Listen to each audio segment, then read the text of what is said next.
Bismillahirrahmanirrahim. Assalamualaikum warahmatullahi wabarakatuh.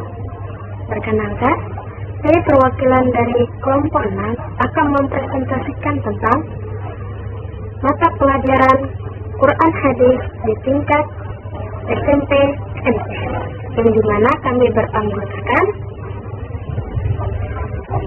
saya sendiri, Khairunisa, Sofia, dan Nur Habibah Ibtihal. Jadi kita akan masuk pada pembahasan yang pertama, yaitu adalah hakikat pendalaman pada mata pelajaran Al-Quran Hadis di jenjang SMP MTS. Sebagaimana yang kita tahu, hakikat pendalaman pada mata pelajaran Al-Quran Hadis pada jenjang SMP MTS adalah untuk memberikan pemahaman dalam mengamalkan isi kandungan Al-Quran dan Hadis melalui kegiatan pendidikan.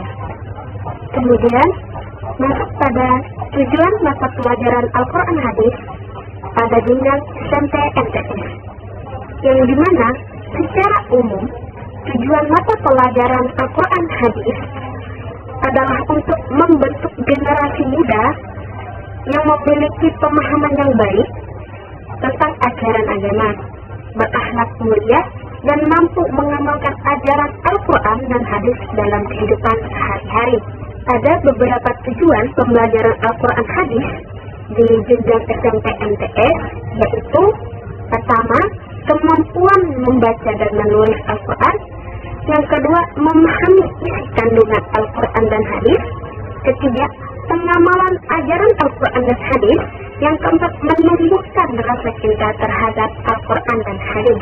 Selanjutnya, masuk pada perencanaan dan pelaksanaan mata pelajaran Al-Quran Hadis pada jenjang SMP MTS, yang dimana perencanaan dan pelaksanaan mata pelajaran Al-Quran Hadis di jenjang SMP MTS sangat penting untuk memberikan pemahaman yang mendalam kepada siswa mengenai ajaran Islam yang bersumber dari Al-Quran dan Hadis. Berikut ada beberapa garis besar perencanaan yang dapat diterapkan untuk mata pelajaran tersebut di tingkat SMP MTS. Yang pertama, kita akan masuk pada bagian tujuan. Tujuan pembelajaran Al-Quran Hadis di tingkat SMP MTS adalah untuk yang pertama, meningkatkan pemahaman siswa tentang Al-Quran dan Hadis. Yang kedua, membentuk karakter dan akhlak yang mulia melalui nilai-nilai yang terkandung dalam Al-Quran dan Hadis. Yang ketiga, mengaplikasikan isi kandungan Al-Quran dan Hadis dalam kehidupan sehari-hari. Dan yang keempat, meningkatkan kemampuan siswa dalam membaca dan menghafal ayat Al-Quran khususnya di tingkat MTS.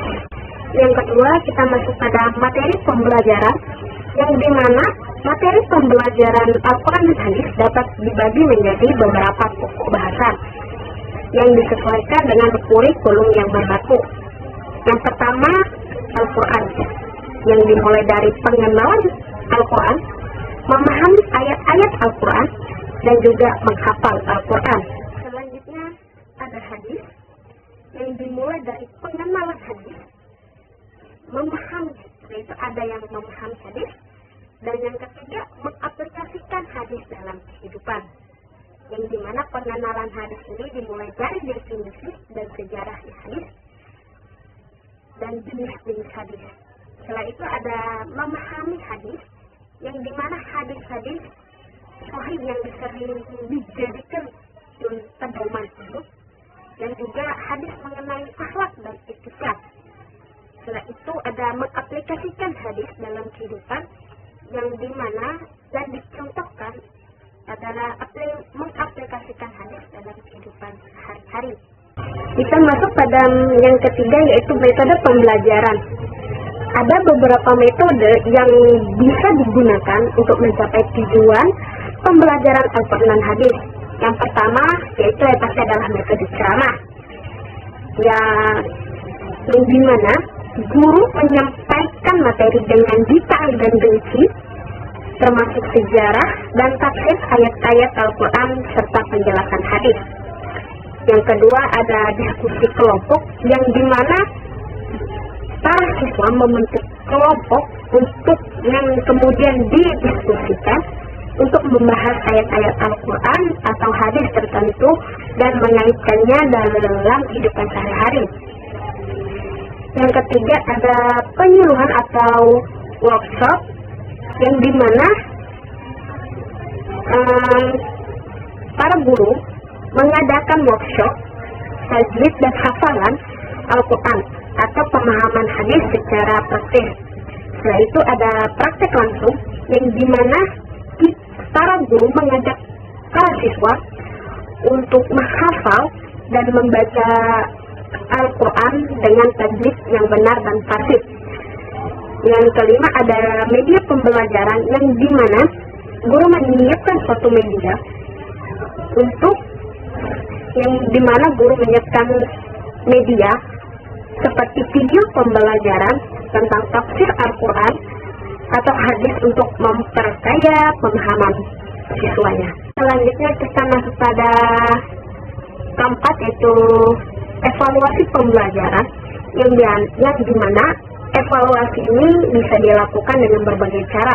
Yang pertama ada tes tertulis, yang kedua penilaian hafalan, yang ketiga itu portofolio atau menilai kemajuan siswa dalam menghafal, memahami dan mengaplikasikan Al-Quran dalam kehidupan sehari-hari.